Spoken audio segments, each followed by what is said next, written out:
要来讲星期三的故事。星期三就是奥丁的日子啦。Wednesday 来自于古英文对奥丁的称呼 Wooden's Day， 听起来是不是挺像 Wednesday 呢？所以说到星期三，我们就要来讲奥丁的故事了。那奥丁是个怎么样的神呢？他就是个战斗狂，还有知识狂。只要讲到战斗跟知识，他就是可以用尽各种方法、各种手段，就是为了想要达到很厉害的程度。奥丁在追求这两件事物上面到底有多狂？那奥丁的形象呢，就是他其实能够变换形貌，所以他常常在不同人的面前都出现不同的样子。但是最具代表性的形象就是他魁梧的身材配上卷曲的黑发，然后再配上他的永恒之枪，那就是他的标准的样貌。他是阿萨神族的主神，也是知识和智慧之神。不过他成为智慧之神的经过可不容易，就来自他对知识疯狂的追求。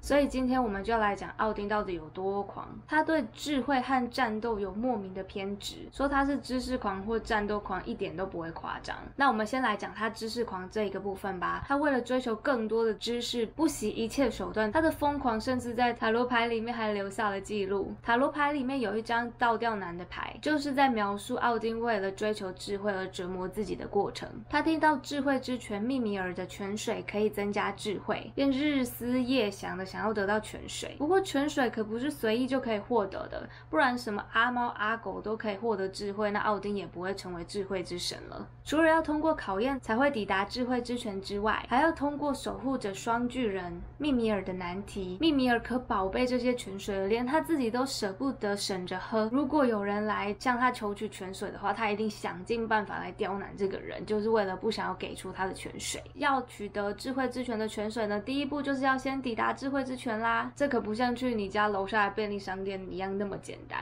为了抵达智慧之泉，奥丁打算先学会已经失传的卢恩符文，再用卢恩符文指引的力量来到达目的地。东方表达自己诚意的方式就是斋戒沐浴，但这对北欧神来说怎么够看？奥丁为了表达自己的诚心诚意，对待自己的方式也是够呛。他拿起自己的武器往自己身上就刺了一个窟窿，接着又将自己倒吊在世界之树上，不吃不喝9天9夜来表达自己的决心。这么硬派的做法终于让他得到卢恩符文。在领悟了符文之后呢，他就借着符文的指引之力找到智慧之泉。那奥丁取得卢恩符文的过程就是塔罗牌里面倒吊男的由来。因此在北欧文化里面，倒吊是法律中的重刑，并且很少有人愿意为了什么事情能做到刺伤自己然后把自己倒吊9天的地步。光是倒吊还不够，双巨人密米尔为了劝退奥丁，告诉奥丁说他必须献出他的眼睛才能换取智慧之泉的泉水。奥丁听了二话不说，立马就挖出自己的眼睛，就连看过许多疯狂追求智慧之泉的密米尔也当场傻眼。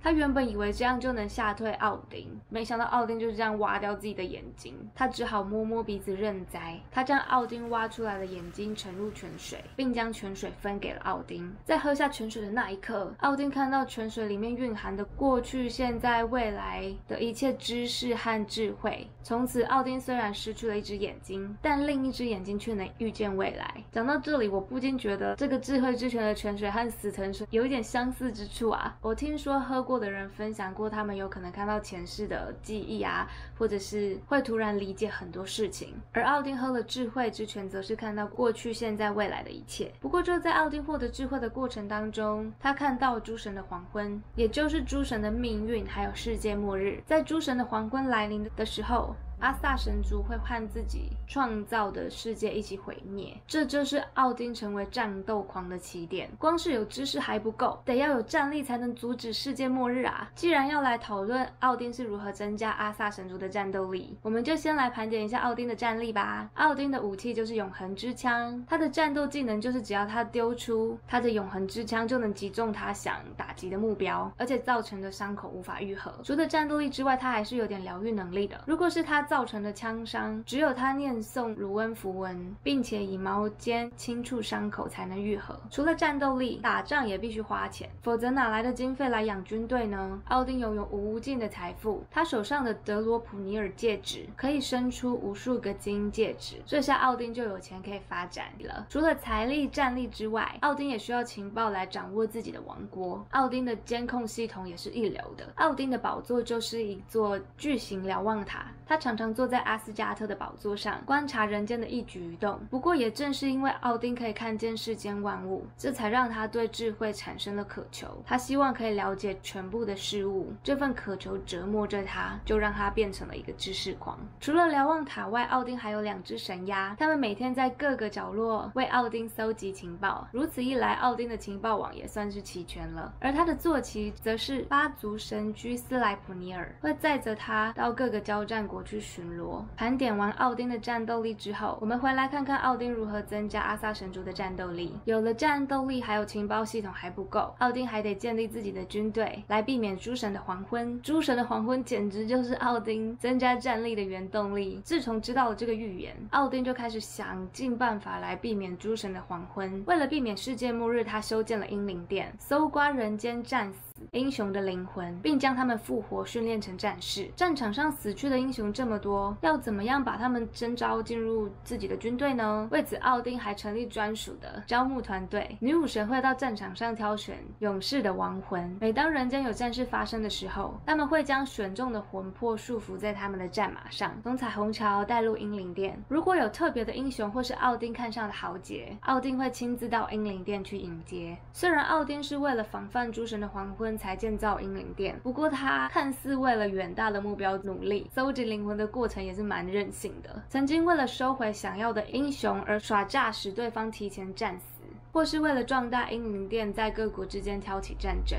从一些小细节就可以看出北欧神的形象其实有些狡猾，甚至还有和人性相通的部分。把这些勇猛的战士征召回来之后，还要加以训练，才能更加巩固阿萨神族的战斗力。进入英灵殿的勇士叫做英灵战士，每天清晨就在英灵殿外的演武场上厮杀，不论对手是不熟的战士还是至交好友，都会惨烈的战斗直到死去。就这样战斗到黄昏，一直到用餐的号角响起，所有战死的英灵战士都会再度复活，这时就可以享用奥丁为他们准备的盛宴。既然辛苦的训练了一天，奥丁对这些战士也是毫不吝啬，让他们可以大口吃肉，大口喝酒。神殿中的酒是神羊乳，还有鹿角上滴下的蜜露混成的甘醇蜜酒，食物则是神殿中的神厨为他们烹饪的。他们每天从一条神猪身上割下肉来料理，放在一口大锅中烹煮，完成的菜肴香气扑鼻，让人口水直流。在英灵殿，不止战士们会复活，这只神猪也会在夜宴结束的时候复活，日复一日的提供这些战士们食物。除了好吃的食物，还有赏心悦目的娱乐。奥丁的女武神也是他的侍女，会在夜宴上唱歌跳舞来提供娱乐，简直就是北欧神话里面的酒醋。她们美得让人心跳加速，她们会为了夜宴脱下染血的战袍，换上洁白的纱衣，为勇士们端肉倒酒，在勇士的战歌中翩翩起舞。因为奥丁的影响，北欧发展出独特的文化。因为只有战死的人能进入英灵殿，剩下的人都只能进入冥界，造成他们的文化以勇敢作为行为准则。于是北欧出现许多狂战士，还有维京海盗，以冒险为终极目标，将战死沙场视为最好的归宿。因为这样就可以到达英灵殿。虽然英灵殿的生活我们听起来会觉得有些 hardcore， 为了训练每天都要死一次，听到了就觉得很疼。但对于北欧战士们来说，英灵殿的生活就是他们想象中最美好的生活。白天比武，晚上享用美食，看着美人的表演做娱乐，有什么比这更好的呢？而奥丁独眼的形象让这个文化流传在北欧的文化当中，许多男士就用各种方式来模仿这个独眼的形象，像是把宽檐的帽子斜斜的戴来遮住一只眼睛，因为他们相信这样就可以获得来自奥丁的祝福。也难怪日本漫画里有许多独眼的角色都还蛮厉害的，像是火影忍者里面的卡卡西就蛮强的，或许跟北欧神话也有些异曲同工之处吧。那这就是奥丁身为战斗狂还有知识狂的故事。看完他的故事，是不是觉得不只有周末，周三也很适合拿来做些疯狂的事情呢？我有一个法国朋友跟我说，为了在周间能有些愉快的事情，他和他的朋友们都会约在周三的晚上一起小酌，可能他们身上也混了一些奥丁的基因吧。奥丁为了追求知识还有智慧不择手段。那我们来看一下南边希腊主神宙斯会为了什么事情不择手段呢？诱拐少女，强强掳民妇。而奥丁却是在搜刮英雄战士。在这对照之下，可以推想希腊罗马比起北欧的环境是多么丰饶，那宙斯自然就有精力四处留情。而要在北欧酷寒的环境下生存，比起不能拿来吃的道德，为达目的不择手段才是王道。那今天的故事就到这里啦，别忘了按赞、订阅、分享还有留言，你们的举手之劳都是对我的打赏。可以告诉我你对奥丁的做法有什么看法？那我们下次见啦，ciao。